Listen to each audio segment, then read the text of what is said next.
काय हा सगळा प्रकार आहे इबानाचा आम्हाला सविस्तर संभाजीनगरात समृद्धी महामार्गाला गेलेली 23 एकर जमीन जिचं आजचं व्हॅल्युएशन 1150 कोटी रुपये आहे जवळजवळ.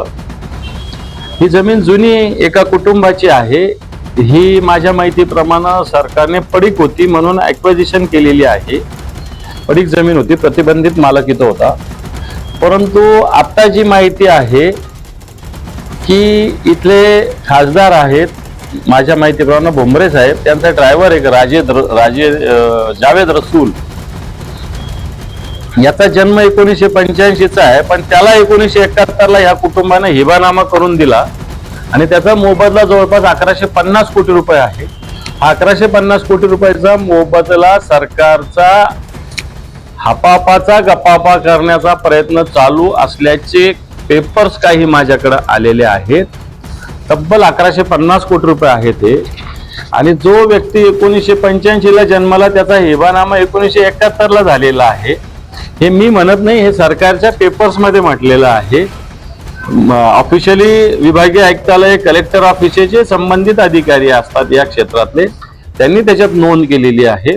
आणि मला असं वाटतं ठीक आहे, कोणाची जमीन असेल, त्याचं ॲक्विजिशन झालं असेल, त्याचा मोबदला सरकारला द्यावा लागतो. पण जे व्यक्ती इथं ज्यांच्याकडून हिबानामा करून घेतलेला जावेद यांच्याकडे देण्याचा तो घाट प्रशासनातल्या काही अधिकाऱ्यांनी केलेला आहे ना. हा जावेद रसूल याचं नाव आधी संभाजीनगरला एका जमिनीच्या प्रकरणात आलं होतं, हिबानामा. आता मला हे कळलं नाही, हिबानामा मुस्लिमांना करून देत असतात, हिंदू मुसलमानाला हिबानामा कधीपासून करून द्यायला लागले, हा एक प्रश्न माझ्या मनातला आहे.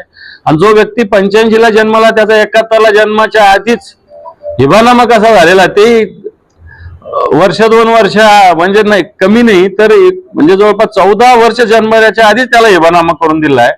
याच्यातल्या ह्या मेन महत्वाच्या गोष्टी आहे.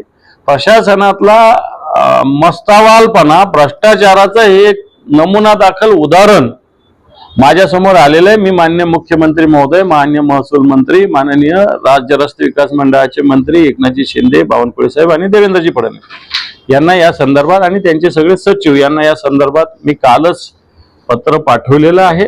आणि हे पत्र मी तुम्हालाही देतो. त्याचे सगळे पेपर्स माझ्याकडे जे उपलब्ध आहेत तेही मी तुमच्या समोर सादर करतो. परंतु मला असं वाटतं, मोठा अनियमितता, मोठी अनागोंदी संबंधित अधिकारी तपासले पाहिजे, त्यांच्यावर कारवाई केली पाहिजे. आणि अशा पद्धतीने नेहमी हिबानामा कोण आहे, याला पोलीस एकदा जेलमध्ये का टाकत नाही, हा माझा प्रश्न आहे. मागच्या केसमध्ये त्याला सोडलेलं आहे, अजून पोलिसांनी काहीच कारवाई केली नाही. सगळ्या गोष्टी स्पष्ट होत असून सुद्धा एवढंच. बरं, आता 1150 कोटी रुपये तुम्ही म्हणताय की ते आता राज्य सरकारचे आलेले आहे, म्हणजे त्या एका विशिष्ट अकाउंटमध्ये ते त्याची मागणी केली का मग यावेळी रसूलने? आता हिबानामा त्याच्या नावावर आहे, त्याच्यासाठीच पत्रव्यवहार आहे ना हा. तेच पत्रव्यवहार मी आपल्याकडे सादर केलेले आहे की हे 1150 कोटी रुपये कायदेशीर वारसदार हिबानामा याला करून दिल्यामुळे याच्याकडे मिळावं, अशा प्रकारचं प्रार्थना त्यांनी केलेली आहे.